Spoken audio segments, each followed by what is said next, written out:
Tylko skimlit litajući,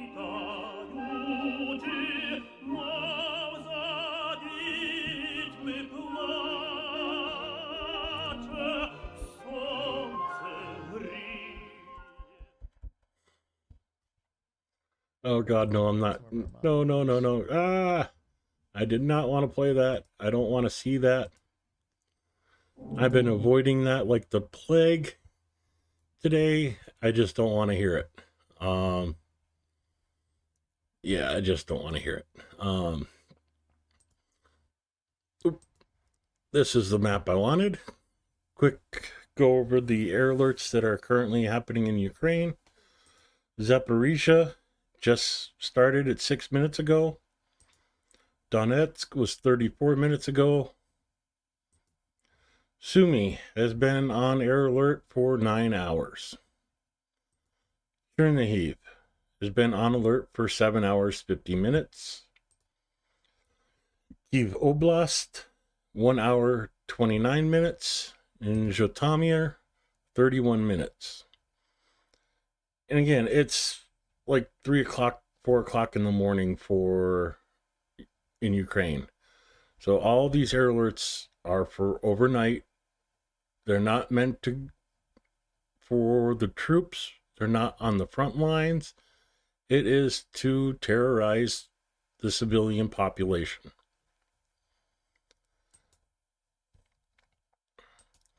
Go into operational information as of 10 p.m., November 4th. The Defense Forces continue to courageously defend Ukraine. Since the beginning of the day, there have been 226 combat clashes. Let me say that again. There have been 226 combat clashes as of 10 p.m. yesterday.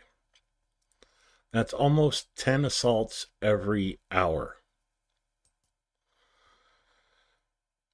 The occupiers have carried out 11 airstrikes using 28 glide bombs. They only used 206 kamikaze drones and carried out 2,400 basically artillery strikes on the position of our troops and settlements using various types of weapons.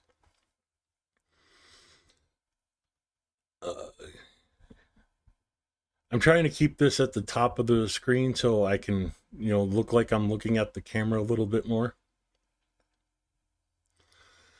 In the Kharkiv direction, invaders carried out 8 attacks near Voschansk during the day. I'm going to read the Kupian and go over both those at the same time on the map. In the Kupiansk direction, Defense Forces repelled 19 attacks. The enemy was active in the districts of Gidronivka, Kororivka, Petropavlivka, Kolosyonkivka, Zagorivzaro, Neshnevo, Pishchony, Druz, Halubovka, Luzova, and Kruvlavivka. Of course, Voschansk. Here, Russia's trying, but not getting anywhere. Troops are holding strong. In the Kupiansk direction, it's not exactly good news today. Kolonivska is here. Lozova, Vishnevy. As you can see, advances have been made in this area according to Deep State. They're almost to the reservoir. There's a strong fighting in this area, especially trying to keep them from cutting off this road. As you see, they're right up to the road there. It is a very intense situation.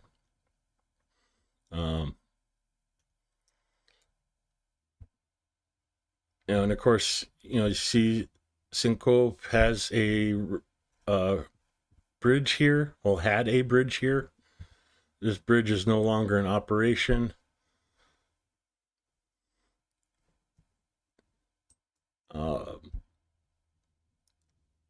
In the Limansky direction, the enemy tried 31 times to advance in the direction of Chernivkivna, Grevkivka, Kolonivka, Katarinivka, Makivka, Ternivka, Zarishny, and Toresky.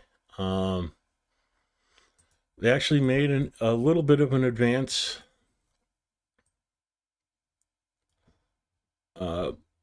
here.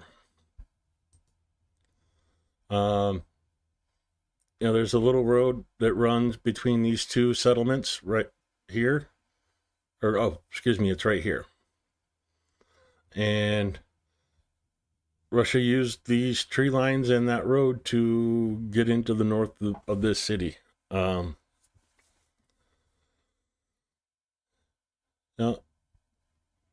some hard fights going on in this area, especially with, 31 attacks in one day. Hrivka, Katernivka, Terny, Torsky, minor attacks all along this front. They're really trying to push back into this area. And as you can see, once you get away from this area here, it becomes pretty flat farmland. And that's going to be a hard defense for Ukraine in this area, if it gets to that area. On the Seversk direction, invaders once unsuccessfully stormed the positions of our defenders in the area of Bilogorivka. In the Kramatorsk direction, the enemies attacked 5 times in the areas of Chasov Yar and Stupochny. 2 clashes are still ongoing. Seversk, Bilogorivka is right here. So there's 1 attack here. And of course, Chasov Yar and Stupochny, they're still having trouble moving forward. Russia is still having trouble moving forward with these hills of mine tailings. It gives Ukraine a significant defense advantage having this height. Of course, they're not moving very far into Chasov Yar either. So Ukraine is holding very well in this area.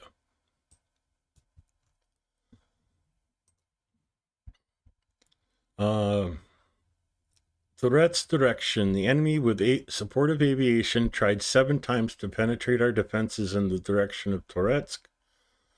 During the day, the occupiers attacked in the districts of Dochtoivny, Toretsk, Serebrenivka, and currently there is 1 battle near Serebrenivka.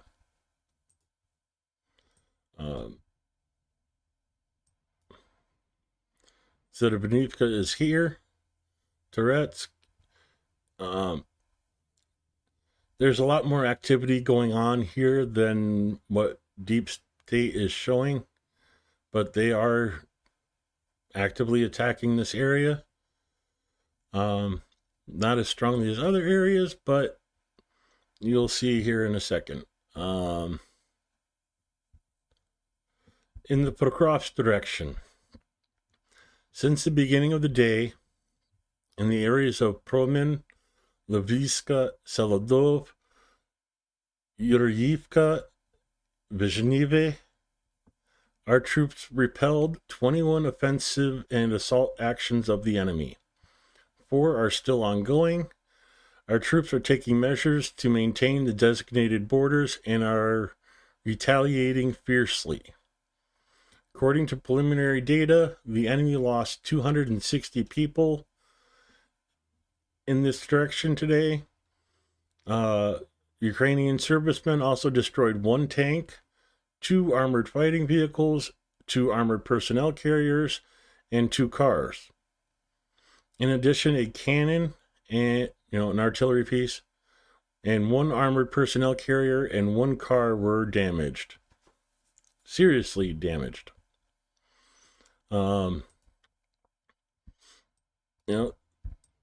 Bekrovsk area, Lysivki, Saladov, Promin. So Russia has not given up on this area. And one area I'd like to point out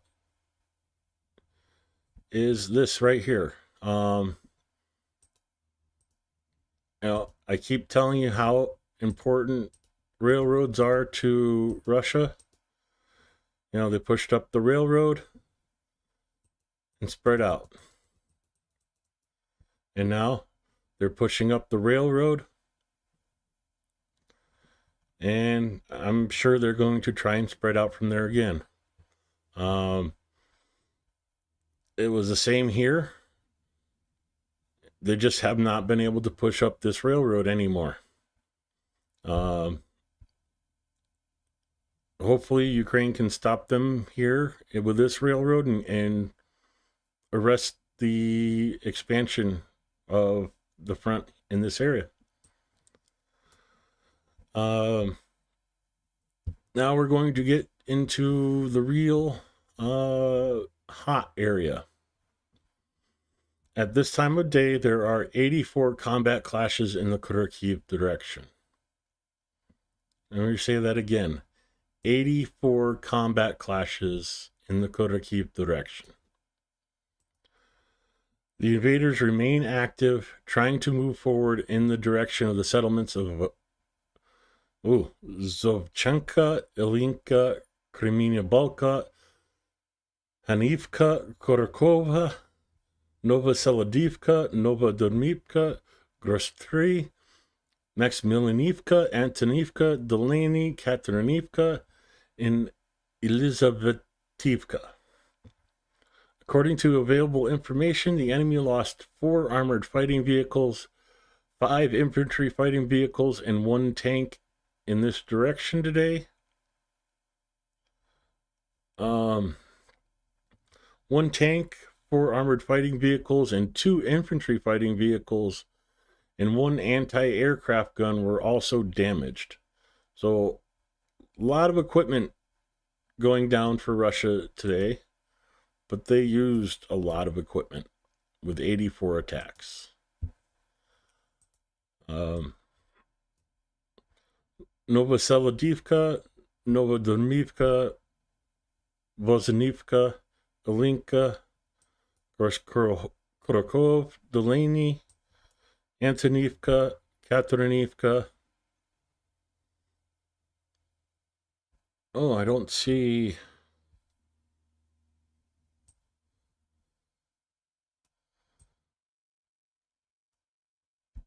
I don't see the last one. Elizativka.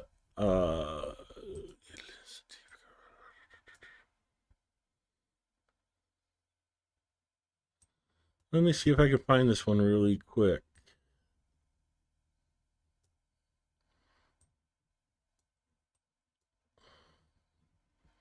Okay, that goes into the other operational area, so it's not going to be there. And again, it could be a name change of one of these towns. I'm actually thinking it's this town here.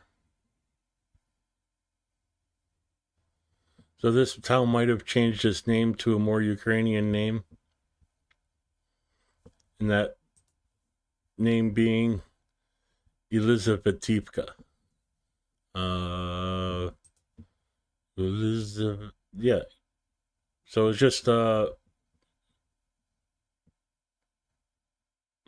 Elizavetivka is this place here. Anyways, unfortunately, there has been quite a bit of movement in this area, according to Deep State.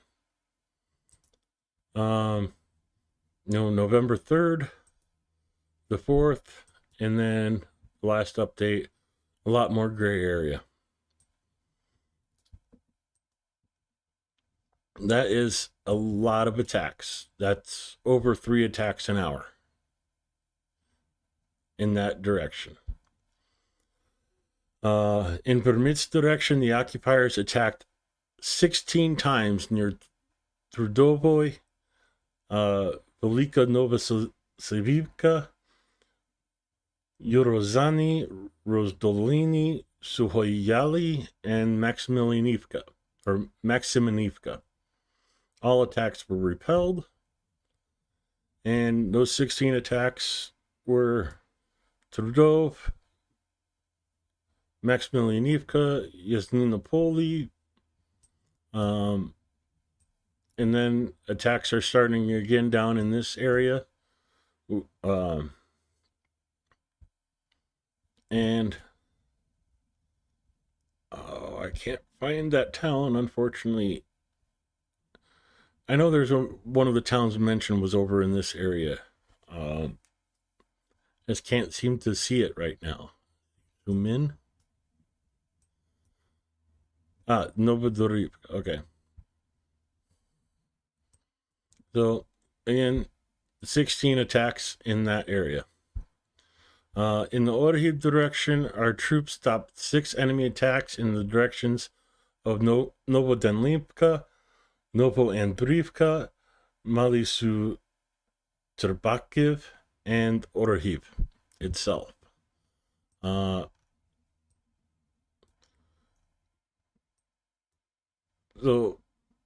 Novodenlinka, Biloriba, Malisevachny, and of course Orhiv. All the attacks are in this general area, trying to get close to the city to try and take that city.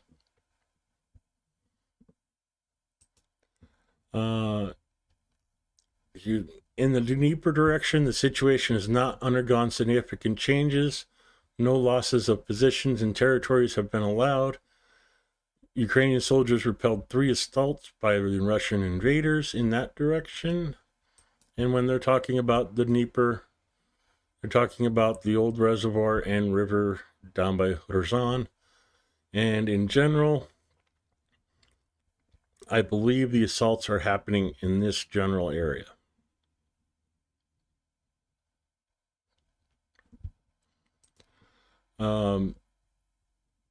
The forces that they wanted to talk about and honor today. Today we celebrate the soldiers of the 102nd Separate Territorial Defense Brigade, 406th Separate Artillery Brigade, the 57th Separate Motorized Infantry Brigade, the 100th Separate Mechanized Brigade, and the 14th Operational Brigade, who confidently hold the lines and inflict significant losses on the occupiers. Glory to the Ukrainian defenders, glory to Ukraine, and of course, Heroyam Slava.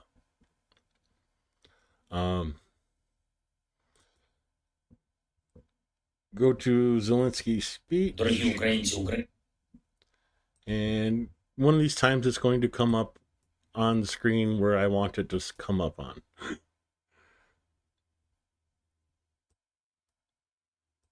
Дорогі українці, українки, сьогодні було багато нашої внутрішньої роботи над пунктами плану внутрішнього посилення нашої держави, нашого суспільства. Сьогодні були військові пропозиції, пункти щодо фронту, наша стратегія і тактика дій.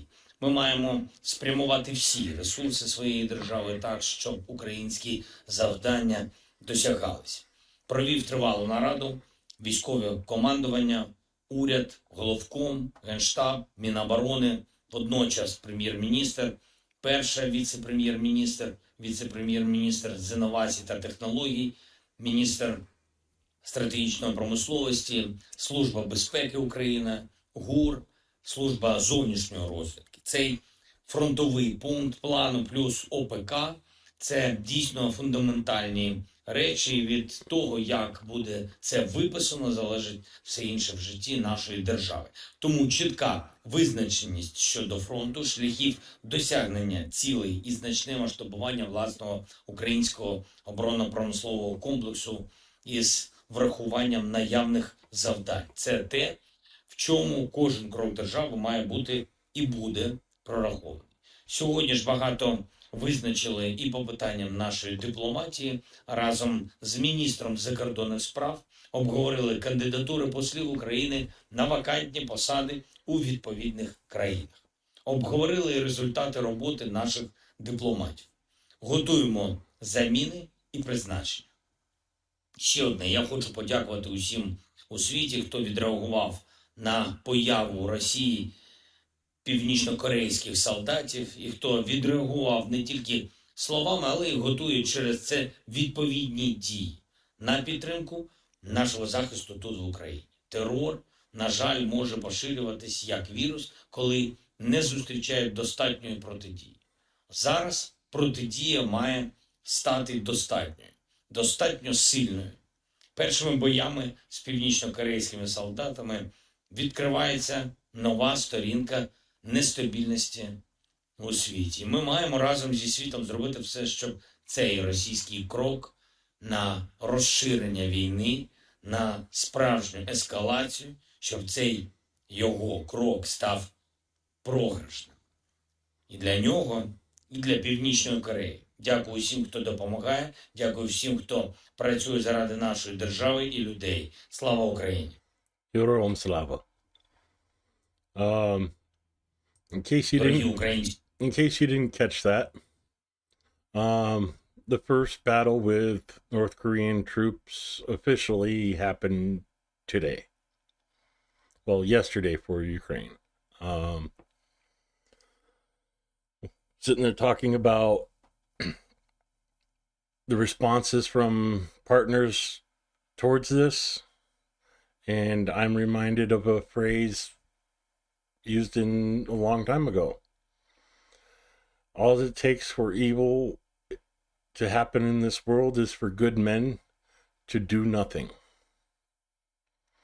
We need to not do nothing and make sure that we do not fail Ukraine.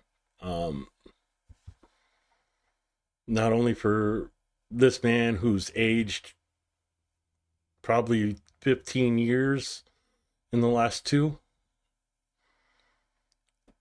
I would not wish his job on my worst enemy.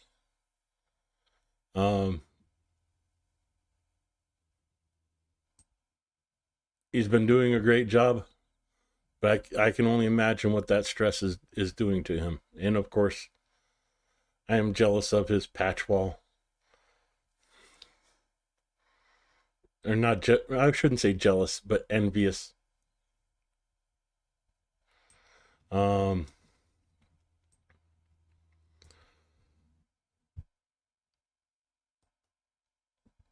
other thing I'd like to bring up, and yes, I do mean this for Blue, even though you're not here, Blue, or I haven't seen you. A quick read through chat. Nope. I should say hi to everybody before I read this off. Of course, KK, GG, BBS, Sally, good to see you. How's it going, Niels? Even though you can't. Good to see you guys here. I know a lot of people are probably watching the election, and I've been trying to avoid the election like it was the plague. So, and total combat losses as of the morning of the 5th of November, day 986, 1,260 personnel, 15 more tanks, 43 APVs. 29 artillery systems, 2 anti-aircraft warfare systems, 29 UAVs, two cruise missiles. Yes, BBS, that's my shortening for your name.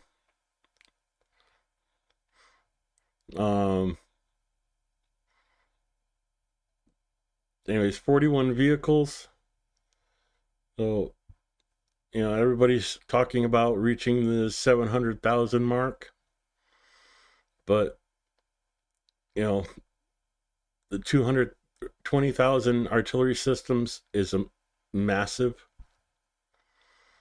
I think Russia can produce 30 of them a day, and here Ukraine almost took out a month's worth of production in a single. Let me redo that because I misspoke. I believe Russia can produce 30 of them a month. And here Ukraine took out 29 of them in one day. So a month worth of Russian production gone in one day. I believe Russia's doing 8 tanks a month and 15 of them taken out in one day. And you have to remember, these are the numbers for the 4th.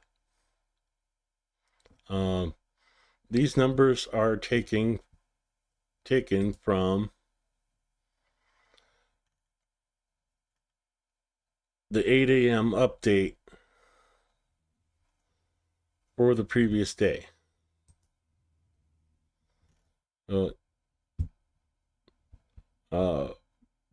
Down here at the bottom.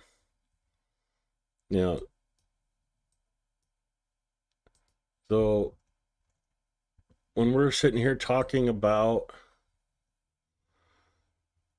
the update at 10 o'clock, the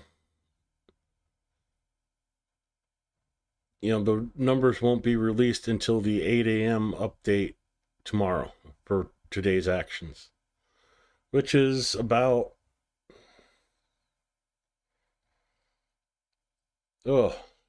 math. It's 5 o'clock in the morning now, so it's about 3 more hours before those numbers are released. And we'll get a new one of these for tomorrow at that time. I'm waiting to see how much these numbers jump because of the huge jump in number of attacks. Again, just to point this out, 226 attacks yesterday. Compare that to the update from the 3rd. Where is it? 160. So 60 more combat actions yesterday as compared to 2 days ago. The good thing is seeing the number of kamikaze drones and artillery strikes drop. Before I go off of this, you see there's 582 kamikazes and 3,500 artillery strikes. Whereas only 206 drones and 1,100 less artillery strikes. That is good to see. Unfortunately, it came with a huge increase in combat clashes as the trade-off. That is Russia's losses for today. Poltava air alert is active now. Let me switch to my other account so I can get the information from Ukraine.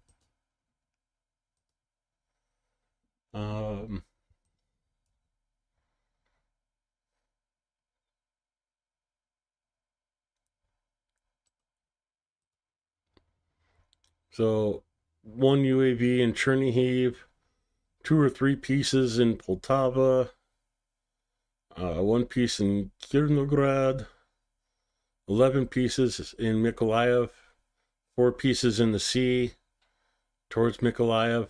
But this was a little over 3 hours ago. Let's see if monitor has anything more current. So yeah, just a few minutes ago, 1 over Korestin district, 1 over Snivnivki in the by the Kiev Reservoir. So they're talking like here, and then Korestin is up here.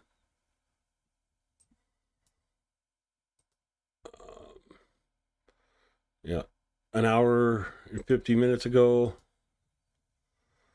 2 UAVs by the Chernobyl exclusion zone. 1 near Chernihiv, and one in Kirnograd.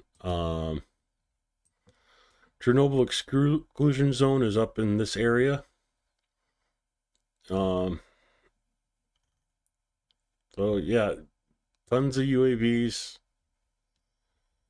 tons of shaheeds, and that's why you're seeing 8 hours or 9, almost going on 10 hours of air alerts. Those shaheeds just sit there and linger, and you don't know when they're actually going to hit until they do. But they're not targeting troops, they're targeting civilian buildings. Hey, K-Bell. Hey, Blue, good to see you.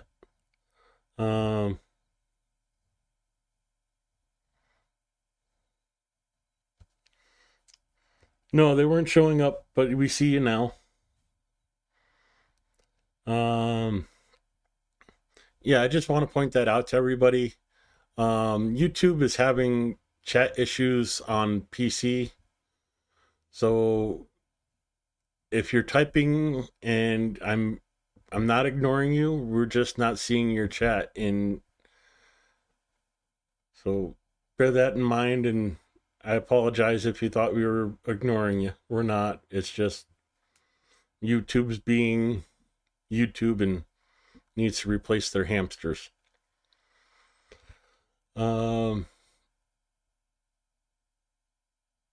But yeah, drones every night.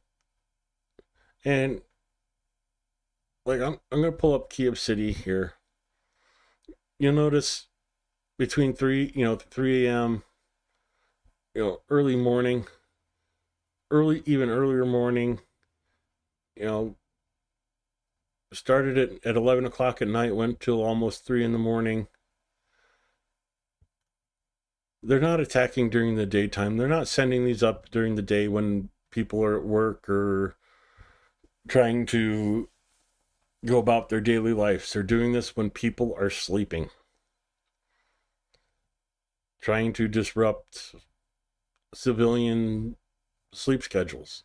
There's no advantage of doing this at night over the day. Radars, everything else works just as fine. There's a nice bright bloom out the end of it from the exhaust. So there's no military advantage of doing this during the nighttime over daytime. It just terrorizes the citizens more. Causes lack of sleep, and well, we've all had lack of sleep and know what that feels like.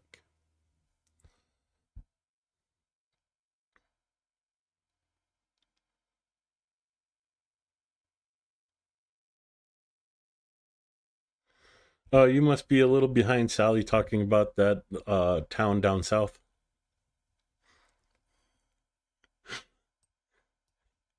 Oh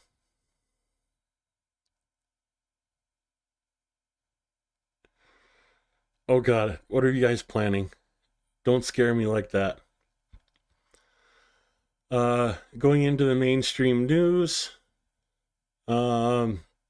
officially North Korean troops are fighting in Ukraine for the first time.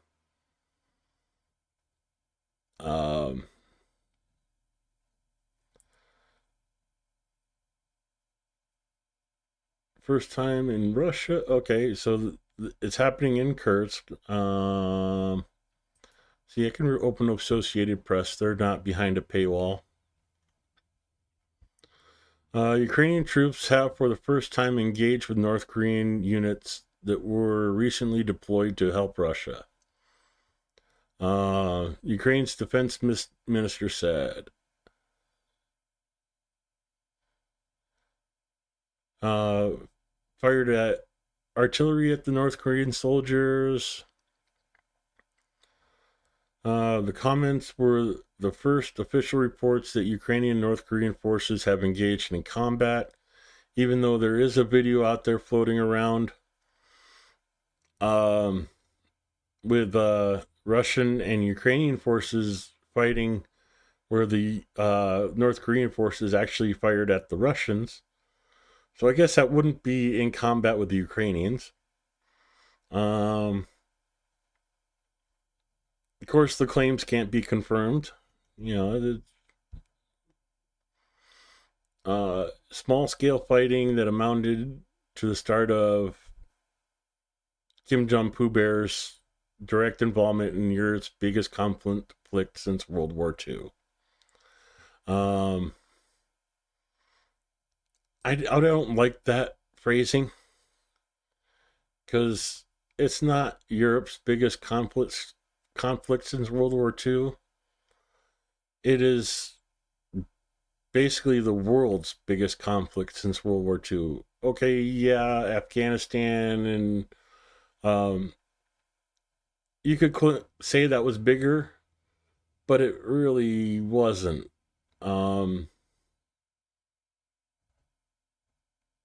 You know, we didn't have the amount of ordnance that's being used in Afghanistan, and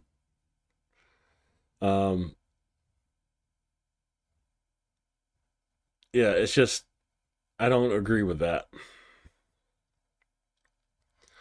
Apparently they mixed the North Korean soldiers with the Russian troops and are misidentified on their uniforms. That makes it hard to say whether there were any North Korean casualties. Yeah, you guys, the KGB or KBS, Russians, anyways, they don't really count casualties. Said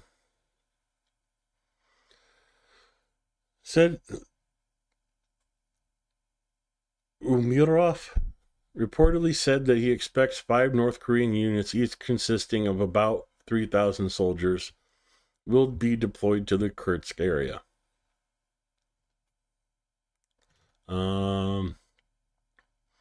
Meanwhile, Andrei, the head of the counter disinformation branch of Ukraine's Security Council, said the first North Korean troops have already been shelled. He provided no further details. So just a lot of talk at the moment. Russia advances have accelerated. Yeah, from a snail's pace to what? A mouse's pace.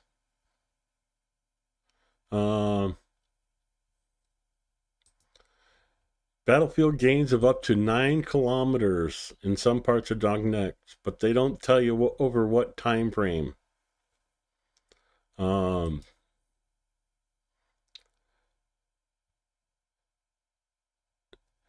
Said Russia has superior troop numbers, and despite heavy casualties, the Kremlin's recruitment drive is providing enough troops to keep up the pressure. That is true. Russia is adding 20 to 30,000 troops a month, but they are making promises they cannot keep. I've seen reports of up to 4 million rubles for a sign-on bonus for the Russian.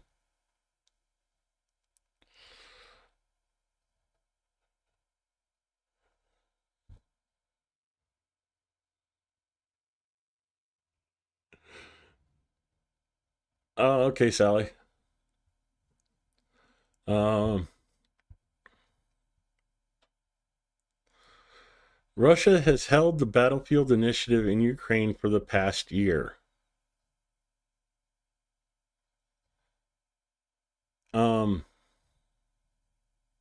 Okay. I don't agree with that statement. Ukrainian officials have long complained that Western military support takes too long to arrive in the country. Yeah, I could agree with that. The reason I don't agree that Russia has held the initiative is because people do not understand one simple thing about this conflict. Ukraine is giving up land to save people. Russia is trading people to capture land. And just to drive this point home, you know, let me find my channel.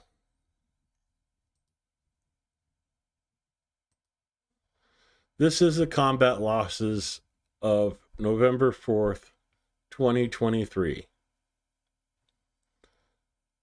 November 4th of 2023, there was 304,100 casualties for Russia.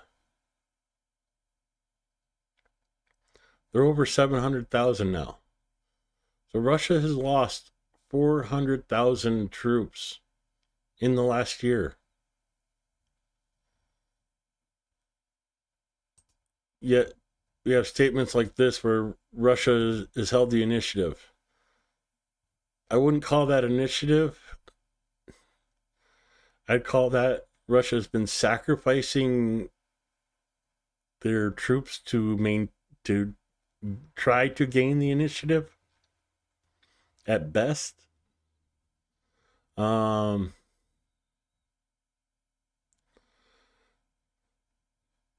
early October, Russian forces drove Ukrainian troops out of Volodar. Yeah, that happened.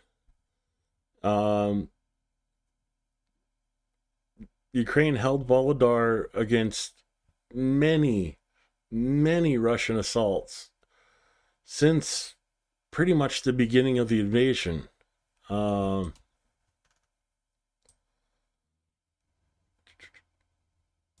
Volodar's here. Yeah, Ukraine has held this for a long time. You have to remember, this is the border at 2022 before the invasion started. That's how far Russia got during the initial invasion, and Ukraine has pretty much stopped them here for 2.5 years.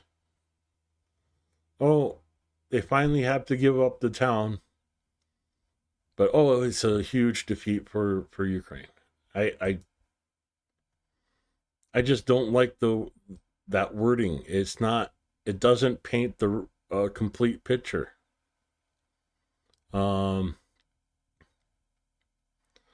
It was part of a key belt of Ukrainian defenses in the east. Yeah, it was part of a belt of defenses. It held a long time, so yeah, you could say it was key. Okay, I'll give you that.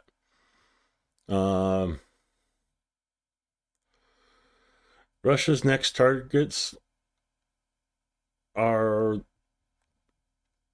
key logistic hubs of Pokrovsk and Chasiv Yar. I wouldn't say next targets. They've been a target for a long time.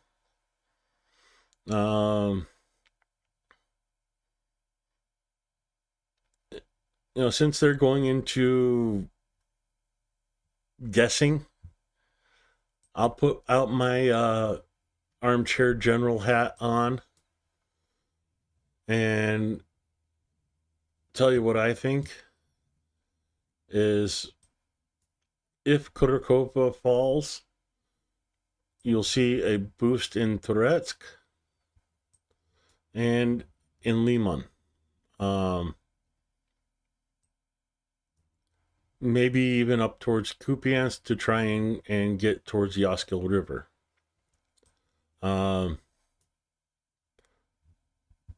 Russia wants to close out this pocket. Taking Khodorkov would do the same thing as taking Volodar. It would push Ukraine back to a more defensible line. I'm not sure where, but Ukraine would have to fall back to a more defensible line if Khodorkova falls. There's heavy fighting in this area. One of these days I'll have to find the video for the fighting that's been happening along this road and share that on Discord or something with you guys.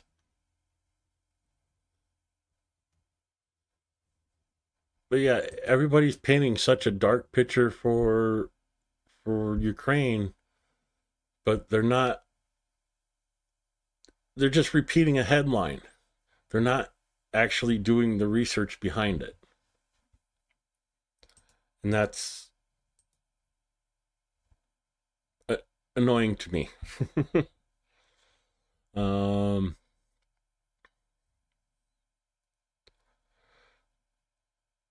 Ukraine's facing one of the most powerful Russian offensive of the war. Again, that's subjective, but okay. It's a very meat wavy power, but not very much in equipment's left, I think. Yeah, France 24, go suck an egg.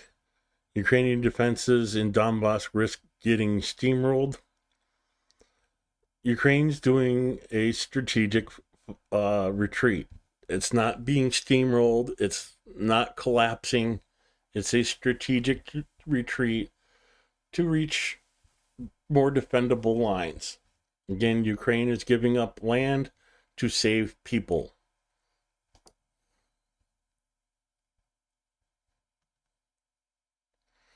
And it goes into the stuff we covered yesterday. And again, it's, doom and gloom, because doom and gloom gets clicks. It used to be the saying used to be doom and gloom sells papers, but now I guess it's doom and gloom gets clicks.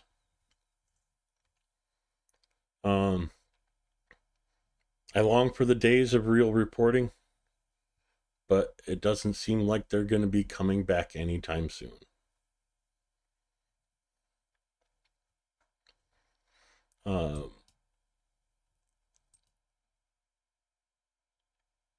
That's one of the things why I like reading these reports so much.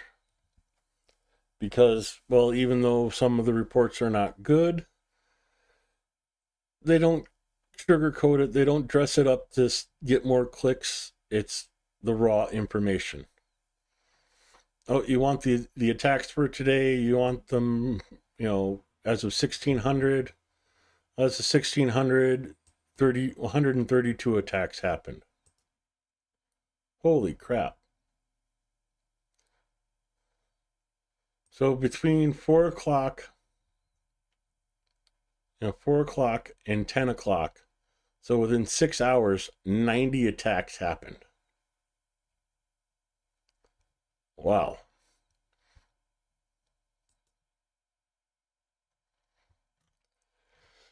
So it goes to show you, well,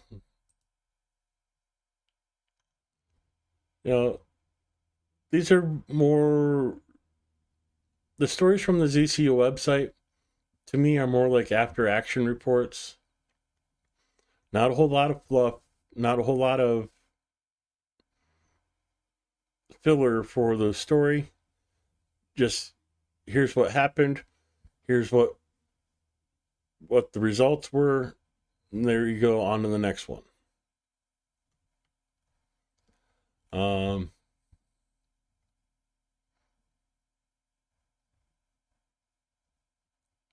You know what? I have not done the videos here for a while. These are on YouTube, so I won't go into those, but go back to media. Oh, come on. Photo. So,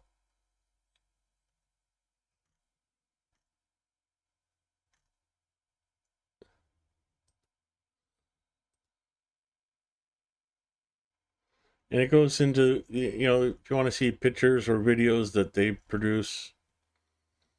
Actually, let's go to the video and watch on YouTube.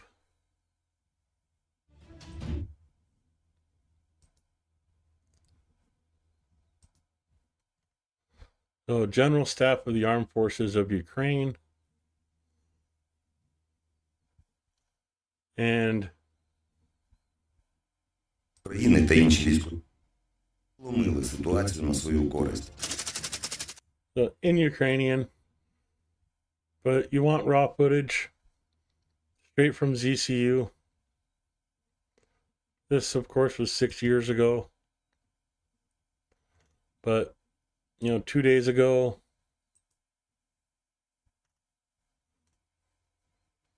I wonder if translate will work on YouTube.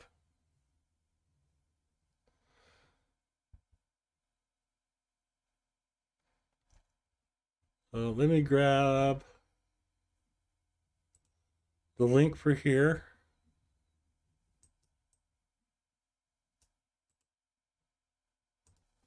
And put it in chat for you. So you guys can go and check their channel out. And as you can see, they release a lot of short little content videos. You know, collected from all the units.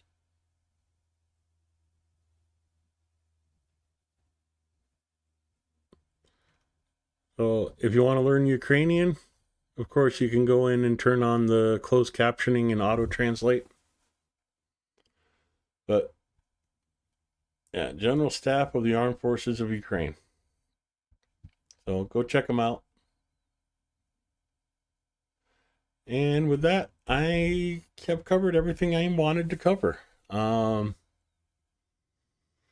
there any questions, or you guys have any things you want to talk about besides the... Oh, nice. Anything besides the election? Well, you guys are thinking of that. You know, I wanted to talk about Zhytomyr, Kyiv, and Chernihiv air alerts finally going off. You know, Chernihiv lasted for 8 hours, 29 minutes. Hopefully Sumy will go off here soon at 9 hours and 50 minutes already. Poltava's only been up a short 33 minutes. Just shy of an hour for Zaporizhzhia. And 1 hour, 26 minutes in Donetsk.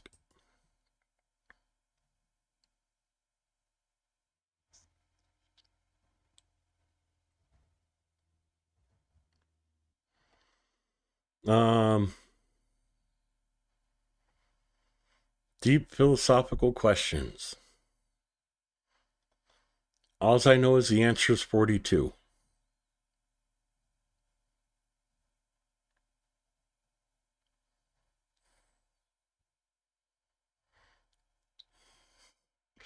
If you guys don't get that, you need to read Hitchhiker's Guide to the Galaxy. So, hope that helps. As always, thank you for coming to the stream. Thank you for supporting Ukraine. Have a good night. Stay safe, everybody. And razom to переможемо. Together to victory.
luci